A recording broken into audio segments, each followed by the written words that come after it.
In church today, we read the miracle of the 5,000, where Jesus fed 5,000 men, not including women and children. And some people say that the true miracle was that they learned to share. All of the Jews had brought bread and food that they had under their garments, apparently, and in bags, and none of them ate it, even though the apostles said, hey, they're hungry, let's feed them. And Jesus said, give them food yourself. Apparently, they already had food, and they didn't eat it.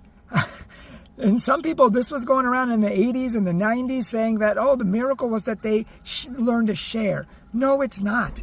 If they really had food and no one was eating it and they were starving, but not a single person in the 10,000 that were there ate their food, that doesn't even make sense. The real miracle was that Jesus multiplied fish and bread.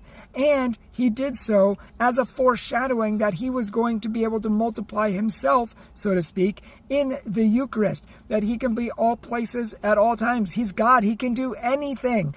So as he can feed 5,000 and 10,000 people with a few loaves of bread, so he can feed everyone across the world in the Catholic Mass, in the Eucharist, with his body and blood, because he's God, and he does that of all the places that God could live.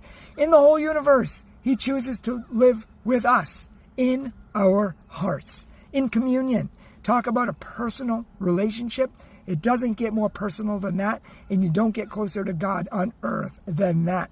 Take advantage of it. After receiving the Eucharist, pray like you've never prayed before. Contemplate. Stay a little bit after church is done and pray some more, but contemplate and be with Christ in that presence.